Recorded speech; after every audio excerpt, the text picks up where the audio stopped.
Hello friends, welcome to the video lecture series on BW. दोस्तों, previous video में हमने समझा कि केवीएल यानी Kirchhoff's voltage law and KCL Kirchhoff's current law का प्रूफ क्या है, वो किन फंडास का यूज करके बनाया गया है। जिसमें मैंने आपको बताया कि basically KCL law of conservation of जो चार्ज है उसका कंसिक्वेंस है और KVL law of conservation of energy का कंसिक्वेंस है।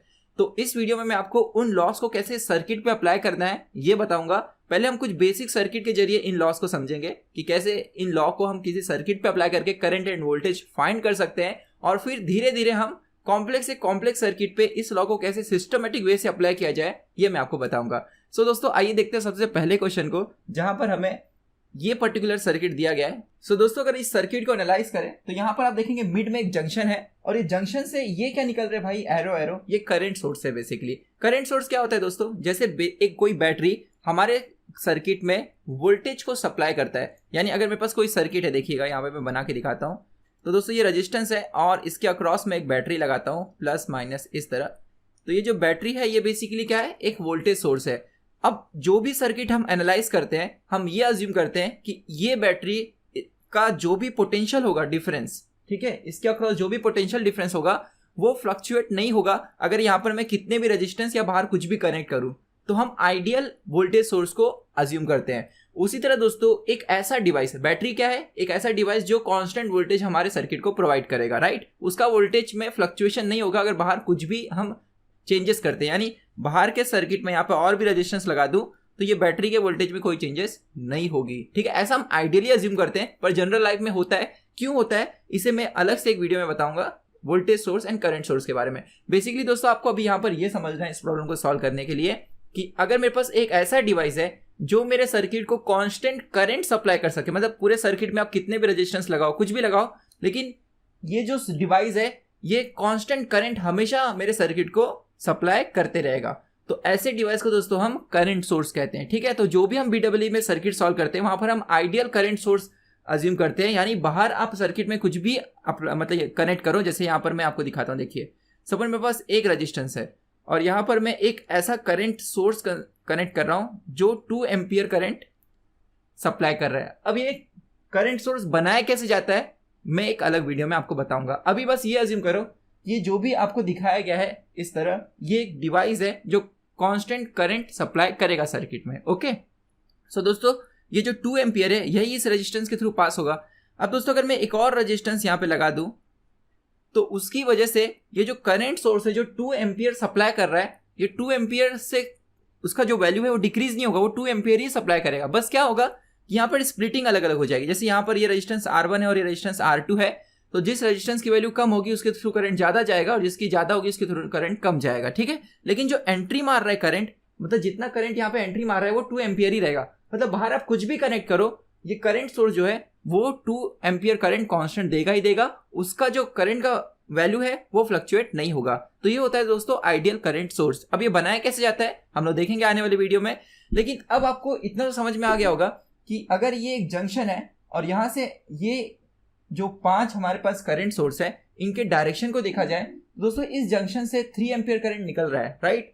और इस जंक्शन पे यहाँ से 5 एम्पियर करंट एंट्री मार रहा है। फिर यहाँ से आप देखोगे IX करंट निकल रहा है, फिर यहाँ पर IY करंट एंट्री मार रहा है और यहाँ पर IZ करंट एंट्री मार रहा है, राइट। सो यहाँ पर दोस्तों जंक्शन O पर अगर मैं KCL लॉ अप्लाई करूं, so by KCL law at junction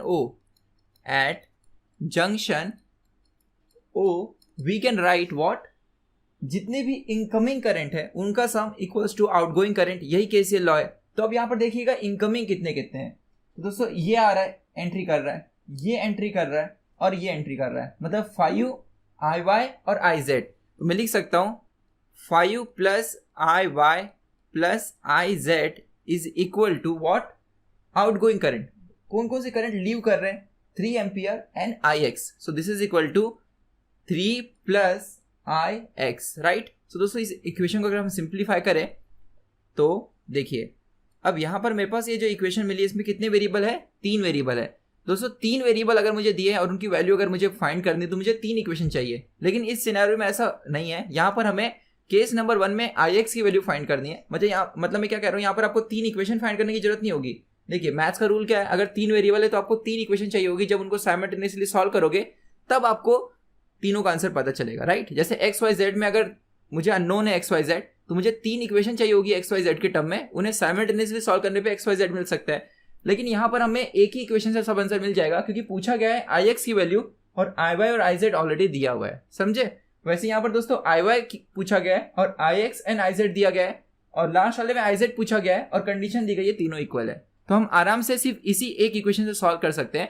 तो यहाँ पर दोस्तों अगर मैं केस नंबर 1 को कंसीडर करूं, जिसके अंदर हमें आई एक्स पूछा गया है और आई वाई दिया गया है 2 एम्पियर, आई जेड दिया गया है 0 एम्पियर, तो क्या करना है, इसी इक्वेशन में यहाँ पर आई वाई की जगह हमें पुट करना है 2 एम्पियर, तो हमें मिल जाएगा 5 + 2 देन आई, यहाँ पर दोस्तों ये जो आई जेड है इसकी वैल्यू कितनी दी गई है, 0 दी गई है, तो इसकी जगह हम 0 पुट कर देंगे। तो यहाँ पर 0 पुट करो तो 0 = 3 + ix, so therefore we have ix is equal to, अब 5 + 2 7 और 3 उसमें से सब्ट्रैक्ट होगा तो कितना आएगा 4 एम्पियर, ठीक है। यूनिट लिखना भूलिएगा नहीं, अगर यहाँ पर एम्पियर में दिया है तो आंसर एम्पियर में, अगर दोनों एम्पियर में होते थे तो मिली एम्पियर में होते थे तो मिली एम्पियर, ओके।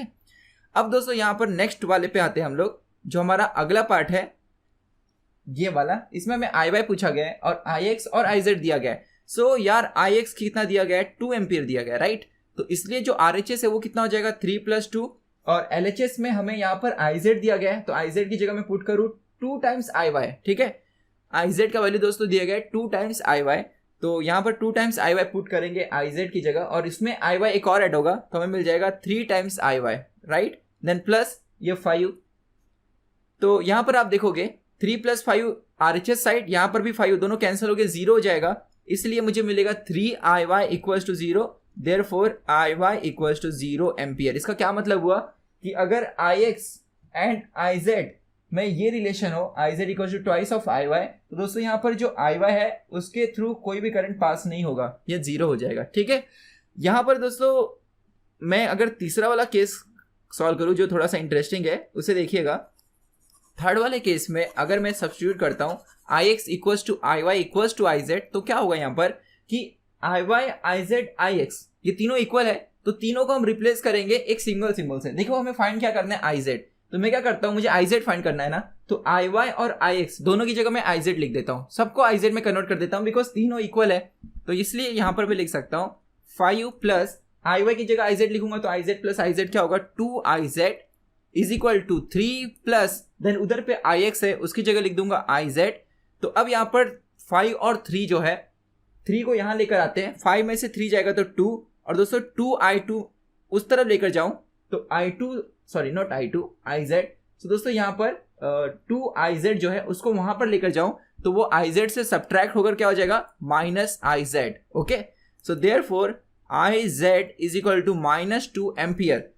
तो यहाँ पर नेगेटिव साइन क्या बता रही है, ये यहाँ पर आपको नोट करना है कि आंसर -2 एम्पियर आ रहा है। इसका मतलब ये हुआ कि क्वेश्चन में IZ का जो भी डायरेक्शन दिया गया है ये ऐसा है ना, इनकमिंग है, तो अगर -2 एम्पियर आया इसका मतलब ये है कि अगर तीनों करंट इक्वल हो जाए तो IZ का जो भी डायरेक्शन शो किया गया है वो डायरेक्शन ना होकर उसका अपोजिट होगा। मतलब यहाँ पर दोस्तों -2 एम्पियर बता रहा है, हमने IZ की वैल्यू निकाली जो -2 एम्पियर है, और मैंने IZ को इस डायरेक्शन में लिया था, तो अगर माइनस में आंसर आ रहा है मतलब IZ एक्चुअली में अपोजिट डायरेक्शन में, मतलब कुछ ऐसे ही फ्लो होगा। यहाँ पर मैं अलग कलर से दिखा देता हूँ, इस तरह दोस्तों, ठीक है। तो अगर आपको किसी भी करंट का आंसर नेगेटिव आ रहा है, मतलब जो भी आप अज्यूम कर रहे हो डायरेक्शन वो गलत है, डायरेक्शन आपको उल्टा बनाना है। तो मैग्नीट्यूड आपको सही आएगा, लेकिन माइनस साइन आई मतलब आपका जो अज्यूम डायरेक्शन है, आपने इनकमिंग लिया है वो एक्चुअली में इनकमिंग ना होकर क्या होगा आउटगोइंग होगा।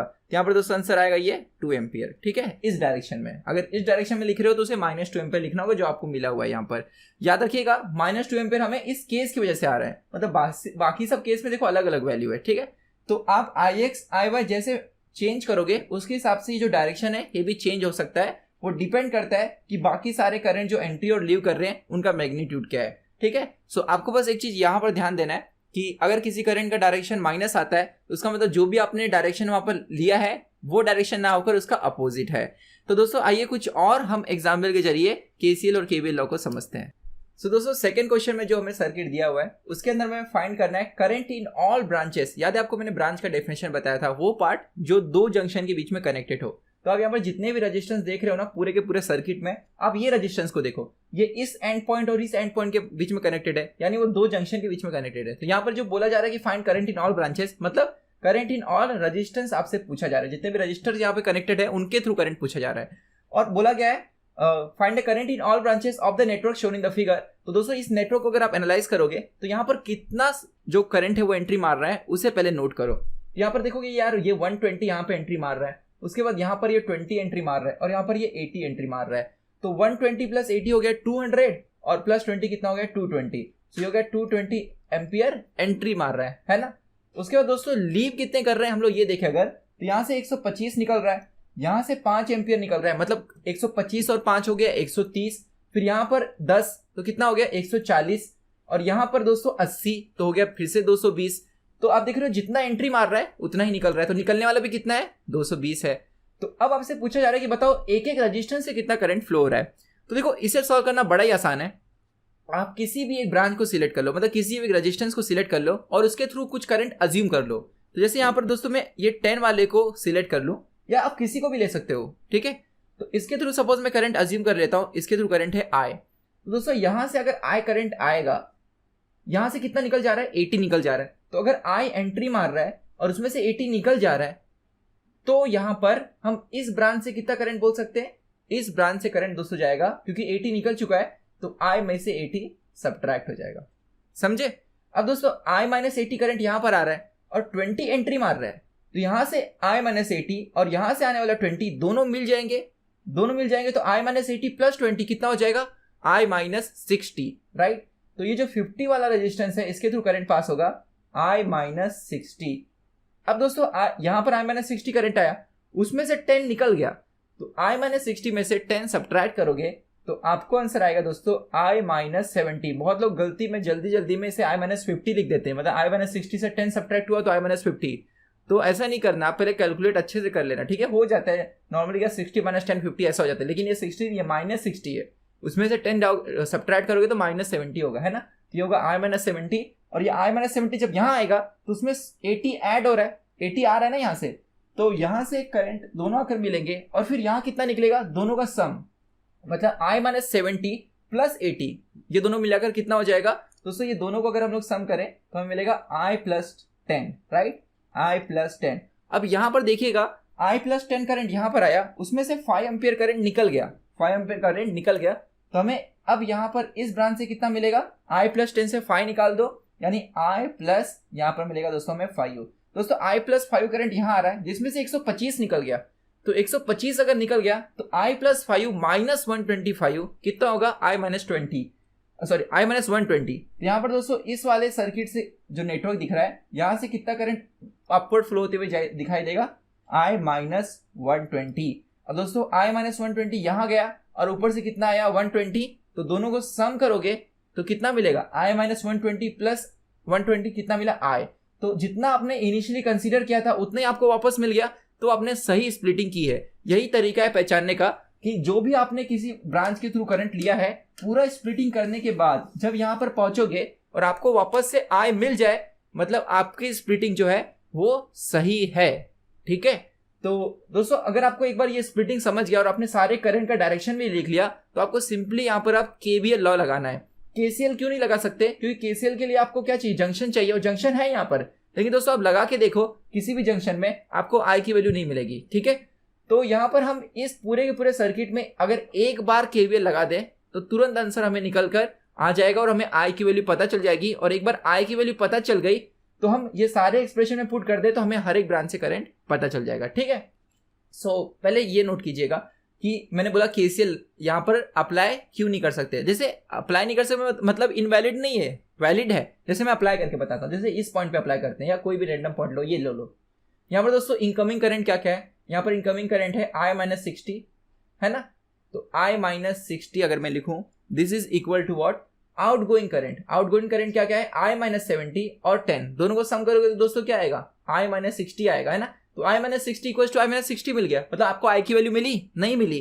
तो इसी तरह हर एक ब्रांच में देख लो आपको I नहीं मिलेगा KCL लगाने से। KCL वैलिड है लेकिन वो आपको I नहीं देगा, तो I के लिए क्या करना पड़ेगा, यहाँ पर KVL लगाना पड़ेगा। बात समझ में आई। तो दोस्तों KVL के लिए आपको लूप ढूंढना है, तो ये पूरा क्लोज पाथ है ना, इसमें हम KVL लगाएंगे। अब एक बहुत लोगों का जो डाउट होता है कि सर यहाँ पे 120 एंट्री मार रहा था ना, ये मैं पहले यहाँ पर बता दूं, कई लोग को क्वेश्चन आएगा कि सर 120 एंट्री मार रहा था तो उसमें से I निकल गया, तो आप ऐसे भी तो ले सकते थे, यहाँ से I निकल गया तो यहाँ से जो जाएगा वो I माइनस 120 होगा। नहीं ले सकते, क्योंकि दोस्तों हमें ये नहीं पता कि इस ब्रांच में ऐसा तब आप कर सकते थे जब एक ही करंट सोर्स होता था। मतलब क्या बोल रहा हूं मैं, ध्यान से देखो। अगर मैं ये कह रहा हूं कि एक पर्टिकुलर पॉइंट से 120 करंट आ रहा है और उसमें से सपोज यहां से ये जो 10 ओम का था इसमें से चला गया I, ठीक है, इसका रेजिस्टेंस कितना है 10 ओम। दोस्तों जो दूसरा वाला पार्ट है जो 60 ओम का है ये वाला, उसके थ्रू क्योंकि यहां से I चला गया तो इसके थ्रू आप ऐसा कर सोच रहे हो कि यार उसमें से 120 में से I यहां चला गया तो इसके थ्रू हम 120 माइनस I ले लेते हैं। तो वो गलत इसलिए हो जाएगा क्योंकि हो सकता है इस पर्टिकुलर रेजिस्टेंस में किसी और एंट्री करंट का करंट आता हो, तो मैं ये नहीं बोल सकता कि इसमें सिर्फ I माइनस 120 होगा, समझे। तो इसमें कुछ और भी करंट हो सकता है क्योंकि करंट देने वाले और भी सोर्सेस हैं। देखिए ना, ये 120 यहां से एंट्री कर रहा है, यहां से 80 एंट्री कर रहा है, तो इसलिए आप ये कभी भी नहीं बोल सकते कि 120 आया और उसमें से I यहां गया और I माइनस 120 आ गया। देखिएगा यहाँ पर जो मैंने I लिया था वो इसमें से I आया, ये वो I नहीं था। मैंने अज्यूम किया कि इस करंट, इस सर्किट, ये जो रेजिस्टेंस है इसके थ्रू I पास हो रहा है, वो I में कंट्रीब्यूशन 120 का भी होगा, 20 का भी होगा और ये 80 का भी होगा, मतलब जितने लोग भी करंट दे रहे हैं सबका होगा, ठीक है। तो मैंने अज्यूम किया वो I है, फिर उस I की स्प्लिटिंग अकॉर्डिंग टू डायरेक्शन देखकर किया, ठीक है। तो आप ऐसा कभी भी नहीं कर सकते कि भाई एक जन करंट दे रहा है तो उसमें से कुछ यहां गया और उसमें से कुछ यहां गया, ऐसा नहीं करना। क्यों? क्योंकि दोस्तों मल्टीपल करंट सोर्स है, तो आप ऐसा नहीं बोल सकते कि अगर 120 में से I यहां गया तो I माइनस 120 यहां जाएगा, वो गलत होगा। क्यों? क्योंकि इस सर्किट में किसी और भी करंट सोर्स का करंट आ सकता है। आई होप आपको ये अच्छे से क्लियर है, ओके। तो यहां पर ये गड़बड़ी एग्जाम में आपको नहीं करना है। अब इस सर्किट में अगर मैं केवीएल लॉ लगाऊं, इस सर्किट के अगर हम केवीएल लॉ लगाएं तो करना क्या, ये क्लोज पाथ है, ठीक है। करंट का डायरेक्शन कैसे है, ऐसे जा रहा है ना, तो आपको मालूम है करंट के डायरेक्शन में वोल्टेज ड्रॉप हम नेगेटिव लेते हैं। तो दोस्तों पहले हम यहाँ से स्टार्ट करते हैं, इस पॉइंट से। सारे पॉइंट्स को हम कुछ नाम दे सकते हैं, जैसे यहाँ पर चलो मैं नाम देता हूँ, ये वाला जो पॉइंट दिख रहा है इसे मैं ए दे देता हूँ, फिर ये वाला जो पॉइंट है इसे मैं बी, इस वाले को सी, फिर इसे डी, फिर इसे ई। ऐसा आपको एग्जाम में सर्किट रीड्रॉ करके नाम देना और करंट का डायरेक्शन दिखाना है। जब भी केसीएल या केवीएल लगा रहे हो तो करंट का डायरेक्शन आपको दिखाना ही होता है, याद रखिएगा, उसके बिना आप सॉल्व नहीं कर सकते। अगर आपने किसी का समझो छाप के लिखा है तो वो पकड़ लेंगे, अगर आपने कहीं डायरेक्शन मिस किया है तो लगाए कैसे लॉ, ठीक है, बिना डायरेक्शन के लॉ लग ही नहीं सकता। तो देखिए ए से स्टार्ट करते हैं। तो दोस्तों जब हम ए से बी जा रहे हैं तो करंट का डायरेक्शन ऐसे है, तो करंट के डायरेक्शन में मेजर किया वोल्टेज ड्रॉप क्या होता है, नेगेटिव होता है। तो वी की फॉर्मूला क्या है, I इंटू आर, राइट। देखो इसमें रेजिस्टेंस कितना है, 10 है, ठीक है। तो पहली बात हम लोग यहाँ पर निकाल रहे हैं, देखो एक पहले मैं फॉर्मूला लिखता हूँ, by KCL law I can write voltage drop through AB, sum of all voltage drop through all resistance, ठीक है, इज इक्वल टू 0, ठीक है। अब दोस्तों यहाँ पर कौन कौन सा रेजिस्टेंस है, AB है, तो voltage drop through AB plus voltage drop through BC plus voltage drop through CD plus voltage drop through DE, right, and then plus voltage drop through what, EF, तो EF plus voltage drop through FG, ये वाला, then GA, ठीक है। तो total कितने resistance है, 1 2 3 4 5 6 and यहाँ पर 7, तो देखो टोटल 7 टर्म है, यस है, ठीक है। तो इनका सम इक्वल टू क्या होगा, 0। ऐसा पहले इक्वेशन लिख लीजिए, फिर एक एक टर्म की वैल्यू लिखिए, ठीक है। दोस्तों VAB मतलब हमें ऐसे जा रहे हैं तो नेगेटिव वोल्टेज लेंगे, तो माइनस IR मैंने बताया, करंट यहाँ पर कितना है, I है, मैंने लिया ना, I अज्यूम किया है, और रेजिस्टेंस कितना है 10, तो इंटू 10, फिर प्लस अब BC के थ्रू जाते समय करंट कितना है, I माइनस 80। तो अब यहाँ पर दोस्तों क्योंकि हम करंट के डायरेक्शन में जा रहे हैं तो वोल्टेज ड्रॉप नेगेटिव लेंगे, तो यहाँ पर भी आंसर आएगा हमारे पास I minus 80 into what is resistance 30, ठीक है। तो इसे मैं ऐसे ब्रैकेट में लिख देता हूँ। देन उसके बाद दोस्तों जो VCD है, देखो C से D जा रहे हैं, करंट के डायरेक्शन में जा रहे हैं, तो यहाँ पर करंट है I माइनस 60, तो minus of I minus 60, then resistance की वैल्यू कितनी है 50, उसके बाद फिर से माइनस, देखो हर एक रेजिस्टेंस के थ्रू आप करंट के डायरेक्शन में जा रहे हो, तो जितने भी आपको वोल्टेज ड्रॉप दिख रहे हैं सब नेगेटिव आने वाले हैं। सो D से E जाते समय करंट कितना है, I माइनस 70, तो मैं लिख सकता हूँ I माइनस 70 मल्टीप्लाई बाय 20, फिर उसके बाद माइनस, यहाँ से दोस्तों अब ऐसे जा रहे हैं, ठीक है, आपको ऐसे स्टार्ट करके फिर से उसी पॉइंट पे पहुंचना है। तो जब हम लोग ई से एफ जा रहे हैं तो करंट है I + 10, तो यहाँ पर आ जाएगा I + 10, याद रखिएगा माइनस साइन मैंने पहले ऑलरेडी लिख दिया है बिकॉज करंट के डायरेक्शन में हम वोल्टेज ड्रॉप ले रहे हैं। तो यहाँ पर मल्टीप्लाई बाय व्हाट 70, फिर उसके बाद माइनस, अब हम लोग इस पॉइंट से इस पॉइंट पे जाएंगे तो करंट कितना है I + 5, so we have -I + 5 because हम वोल्टेज ड्रॉप करंट के डायरेक्शन में ले रहे हैं। बार बार रिपीट करो ताकि आपको याद हो जाए। Then into 40 which is value of this resistor. अब दोस्तों यहाँ से यहाँ जाएंगे, करंट है I - 120 और रेजिस्टेंस है 60, तो हमें मिलेगा माइनस करंट जो है I - 120, मतलब करंट इंटू रेजिस्टेंस करना है और रेजिस्टेंस है 60, और ये दोस्तों इक्वल टू क्या होगा, ये इक्वल टू होगा 0। अब इसे आप वीडियो पॉज करके सिंप्लीफाई कीजिएगा, एंड जब आप इसे सिंप्लीफाई करेंगे तब इसका आंसर क्या आता है, आप काम कीजिए, वीडियो को पॉज कीजिए और निकालिए कि ये पूरा सिंप्लीफाई करके क्या आपको मिलता है, ठीक है, देन वीडियो कंटिन्यू कीजिए। सो यहाँ पर दोस्तों अगर आपने इसे सिंप्लीफाई किया होगा सो आपको मिला होगा -280I + 13100 = 0। तो यहाँ पर अगर आप इसे राइट हैंड साइड लेकर जाएंगे तो you will get I = 13100 divided by 280, ठीक है। तो आप इसे कैलसी में कैलकुलेट कीजिए, you will get 46.786 something, okay, ampere. तो ये हमें I मिल गया। अब दोस्तों एक बार हमें I मिल गया तो करंट थ्रू 10 एम्पियर क्या होगा I, current through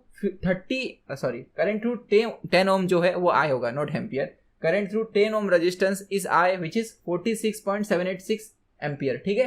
current through 30 ओम जो रजिस्टर है ये क्या होगा I - 80, तो I हमें क्या मिला है 46.786। तो दोस्तों 46.786 में से 80 सब्ट्रैक्ट करोगे तो आंसर नेगेटिव आएगा। इसका क्या मतलब हुआ, इसका मतलब ये हुआ कि जो हम करंट का डायरेक्शन अज्यूम कर रहे हैं वो ना होकर करंट का डायरेक्शन अपोजिट है, ओके। सिमिलरली करंट थ्रू 50 जो ओम है वो क्या होगा I - 60, यानी 46.786 - 60 जो अगेन नेगेटिव होगा, मतलब यहाँ पर भी करंट का डायरेक्शन अपोजिट है, ठीक है। तो इस तरह दोस्तों आपको एग्जाम में इसके बाद क्या करना है, हर एक ब्रांच मतलब आपको एक एक लिखना होगा। Current through I20 is I - 70, I का वैल्यू पुट करो आपको मिल जाएगा। फिर current through 70 ohm is I + 10, I का वैल्यू पुट करो, 10 प्लस करो तो इसके थ्रू करंट मिल गया। ऐसे एक एक का आपको लिख के दिखाना है। आई होप आप वो खुद कर सकते हैं, बड़ा आसान है। मैंने मेन फंडा बता दिया कि कैसे आपको एनालाइज करना है और क्या मिस्टेक नहीं करना है कि ये 120 को लेकर उसमें से I यहाँ गया और I - 120 यहाँ गया, वो मिस्टेक नहीं करना। तो दोस्तों आइए देखते हैं नेक्स्ट क्वेश्चन को। दोस्तों हमारे पास यहाँ पर जो नेक्स्ट क्वेश्चन है उसके अंदर हमें अगेन फाइंड करना है करंट इन ऑल ब्रांचेस, लेकिन ये सर्किट प्रीवियस वाले से कैसे डिफर कर रहा है और कौन कौन से मिस्टेक्स आप कर सकते हैं ये मैं बताना चाह रहा हूँ।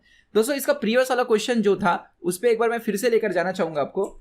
सो देखिएगा इस क्वेश्चन को, यहाँ पर क्या हो रहा था कि एंट्री करंट मतलब बहुत जगहों से करंट एंट्री मार रहा था, 120 यहाँ से कर रहा था, यहाँ से 20 कर रहा था, यहाँ से 80 कर रहा था। लेकिन जो अभी मैंने आपको नेक्स्ट क्वेश्चन दिखाया ये वाला, इसमें अगर आप ऑब्जर्व करोगे कि 1 एम्पियर करंट यहाँ से एंट्री कर रहा है और ये सर्किट में जाने के बाद यहाँ से 1 एम्पियर करंट निकल भी रहा है। तो दोस्तों जब पूरे सर्किट में एक ही करंट का सोर्स हो, मतलब एक ही जगह से करंट आ रहा है, वही सब जगह स्प्लिट हो रहा है, तब हम यहाँ पर जो करंट की स्प्लिटिंग है उसे इजिली कर सकते हैं। मतलब कैसे कि अगर यहाँ पे 1 एम्पियर आ रहा है तो मैं ऐसे अज्यूम कर सकता हूँ कि यहाँ पर सपोज I अगर गया या कह दूं I1 गया, तो दोस्तों इस वाले से कितना जाएगा, क्योंकि 1 एंट्री कर रहा था और इसमें से I1 चला गया तो यहाँ से कितना जाएगा, यहाँ से जाएगा 1 - I1, ओके।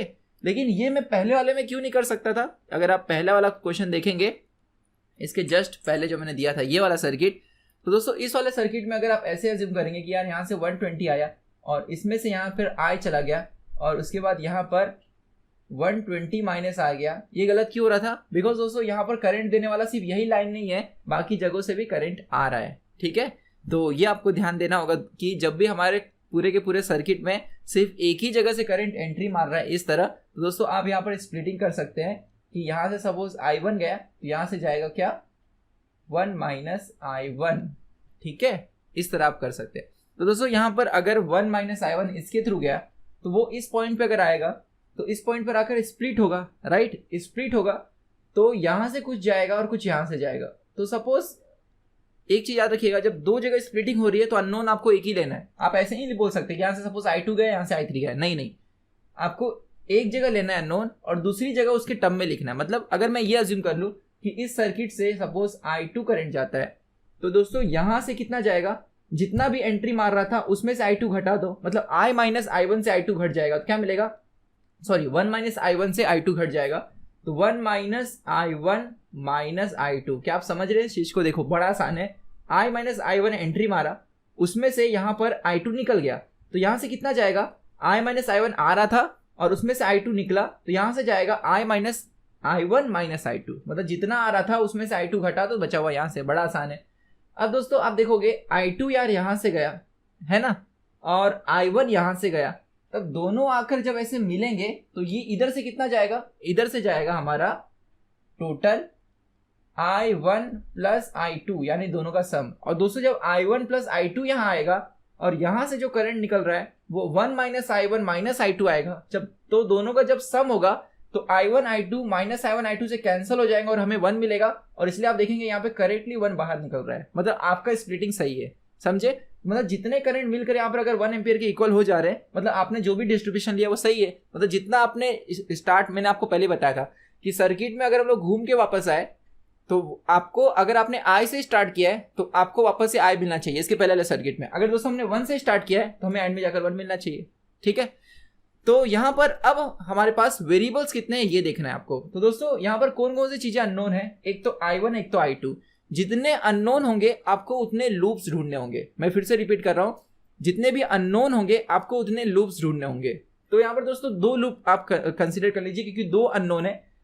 तो एक तो लूप में ये वाला कंसीडर कर रहा हूँ और दूसरा ये वाला, आप समझ रहे हैं। यहाँ पर मैं नाम दे देता हूँ, एक काम करता हूँ, अलग कलर से मैं लिखता हूँ C। ये दोस्तों पॉइंट को मैं A कह देता हूँ, इस पॉइंट को मैं कह देता हूँ B, और इस पॉइंट को कह देता हूँ मैं C, और इस पॉइंट को D, ठीक है। और अगर आप कंसीडर यहाँ पर करेंगे in suppose loop ABCA, in loop ABCA अगर मैं KVL लॉ अप्लाई करूँ दोस्तों, यहाँ से यहाँ जाते समय, यहाँ से यहाँ जाते समय याद रखिएगा जितने अननोन होंगे आपको उतने लूप ढूंढना है और उसमें KVL लॉ अप्लाई करना है, एकदम आसान। तो यहाँ से यहाँ जाते समय, A से B जाते समय हम करंट के डायरेक्शन में जा रहे हैं, राइट। हमें ऐसे लेना है, लूप का डायरेक्शन आपको चूज करना है। ऐसे मैंने क्या लिया, लूप ABCA, मतलब ऐसे ऐसे ऐसे ऐसे ट्रेवल करना है, समझ गए। तो दोस्तों पहले हम A से B जाएंगे, करंट के डायरेक्शन में जा रहे हैं, इसलिए voltage drop through this 2 ohm resistor क्या रहेगा, नेगेटिव रहेगा। और वोल्टेज की क्या फॉर्मूला है, I इंटू आर। तो I यहाँ पर क्या है दोस्तों, मैं ले रहा हूँ 1 माइनस I1, तो करंट हमारा है 1 माइनस I1, जो नेगेटिव लेंगे हम इनटू व्हाट 2, ठीक है। फिर अब उसके बाद हम लोग यहाँ पे आने के बाद अब ऐसे आएंगे, अगेन करंट के डायरेक्शन में आ रहे हैं, तो करंट है I2 और रजिस्टर है 3, तो वोल्टेज क्या होगा I2 इंटू 3, लेकिन करंट के डायरेक्शन में है तो माइनस 3 I2, ठीक है। फिर उसके बाद दोस्तों हम लोग यहाँ पर जब आकर अब ऐसे जब आ रहे हैं तो करंट तो ऐसे फ्लो हो रहा है और हम करंट के डायरेक्शन के अपोजिट जा रहे हैं, तो हमें पॉजिटिव वोल्टेज ड्रॉप लेना है। यानी यहाँ पर दोस्तों करंट है I और यहाँ पर रजिस्टर है 1, तो I1 है करंट, I1 इंटू 1 क्या होगा, I1 होगा। तो यहाँ पर हम करेंगे plus I1 equals to what 0, क्योंकि अब हम फिर से यहाँ पर सोर्स पॉइंट पे पहुंच गए। तो आपको सोर्स से स्टार्ट करना है, पूरा सर्किट घूम के वापस लौटना है, और आपको देखना है कि जब भी आप ट्रैवल कर रहे हैं तो करंट के डायरेक्शन में है तो नेगेटिव साइन, करंट के अपोजिट में है तो पॉजिटिव साइन। सो यहाँ पर हम लोग अगर इस 2 को इनसाइड लेकर आए, सिंप्लीफाई करते हैं, ठीक है। वीडियो पॉज करके आप खुद भी सिंप्लीफाई कर सकते हैं, तो आपको मिलेगा -2 plus 2I1 minus 3I2 plus I1 equals to 0। Therefore अब यहाँ पे 2I1 और ये I1 मिलके हो जाएगा 3I1, so 3I1 minus 3I2 is equal to ये दोस्तों माइनस जो 2 है उसको उस तरफ लेके जाता हूँ तो हमें मिल जाएगा 2, राइट। तो इसे मैं इक्वेशन नंबर दे देता हूँ, इक्वेशन नंबर 1। अब वैसे ही अगर हम लोग इस वाले लूप में, ये जो सेकंड वाला लूप है जिसे मैं कहता हूँ इन लूप BDCB, मतलब ये BDCB, ओके दोस्तों। जब हम B से D में जाएंगे, KVL लॉ लगा रहा हूँ, तो हम करंट के डायरेक्शन में जा रहे हैं, तो करंट कितना है 1 माइनस I1 माइनस I2, और रजिस्टर कितना है 4, क्योंकि करंट के डायरेक्शन में तो माइनस साइन। फिर उसके बाद जब हम D से आएंगे C की तरफ तो हम करंट के अपोजिट डायरेक्शन में आ रहे हैं, क्योंकि करंट ऐसे जा रहा है ना। तो यहाँ पर दोस्तों करंट कितना है, करंट है I1 प्लस I2 और रजिस्टर कितना है 5, लेकिन क्योंकि करंट के अपोजिट डायरेक्शन में गया तो प्लस, ओके। फिर उसके बाद जब हम लोग ऐसे आएंगे वापस तो करंट तो ऐसा है और हम लोग ऐसे आ रहे हैं, ठीक है। आपको ये समझ गया लूप में ट्रैवल कैसे करना है। हमने लूप कंसीडर किया BDCB, तो उसी डायरेक्शन में जाना है, B से D, D से C, C से B, और वो जाते समय आपको करंट का डायरेक्शन देखना है। इसलिए हमने पहले करंट के डायरेक्शन को बना लिया, तो पहले आपको करंट को स्प्लिट करना है, देन रूल लगाना है, ओके। तो यहाँ पर अगर हम लोग आप बोलोगे सर हम लोग ऐसे भी तो ले सकते थे ना, सी डी बी सी ले सकते थे, चलेगा, कोई इशू नहीं है, ठीक है। आपको जैसे लेना वैसे लीजिएगा, बस याद रखिएगा ट्रैवल करते समय करंट के डायरेक्शन के अपोजिट जा रहे हो तो पॉजिटिव और उसके साथ जा रहे हो तो नेगेटिव। दोस्तों यहाँ पर सी से बी जाते समय करंट आपके अपोजिट डायरेक्शन में आएगा और आप ऐसे जा रहे हो, तो यहाँ पर हम सम करेंगे क्या, करंट जो I2 है इंटू रजिस्टर 3 और दिस इज इक्वल टू क्या 0। वीडियो पॉज कीजिए दोस्तों और इसे सिंप्लीफाई कीजिए। तो अगर आपको यहाँ पर सिंप्लीफाई करोगे तो -1 अंदर जाएगा तो -1 प्लस I1 प्लस I2, ठीक है, और ये 4 सबसे मल्टीप्लाई होगा तो यहाँ पर हमें मिल जाएगा -4। तो इसे मैं फिर से लिख देता हूँ, हमें मिलेगा -4 plus 4I1 plus 4I2 plus 5I1 plus 5I2 plus 3I2 equals to 0। Okay, तो अगर इसे मैं थोड़ा सा सिंप्लीफाई करूं, यहाँ पर दोस्तों सिंप्लीफाई करने के बाद आपको दोनों इक्वेशन को साइमल्टेनियसली सॉल्व करना है। इक्वेशन नंबर 1 याद है ना, ये थी, ठीक है। सो देयरफॉर आई हैव, अब देखो यहाँ पर I1 के टर्म कितना है, ये 4I1 यहाँ से 5I1 तो टोटल मिलके हो गया 9I1, राइट। उसके बाद I2 के टर्म कितने हैं, ये 4I2 यहाँ से 5I2 9 और यहाँ से 3 तो कितना हो गया 11। सो प्लस 11 सॉरी 4 दोस्तों यहाँ पे 5 9 और प्लस 3 हो गया तो 12 हो जाएगा।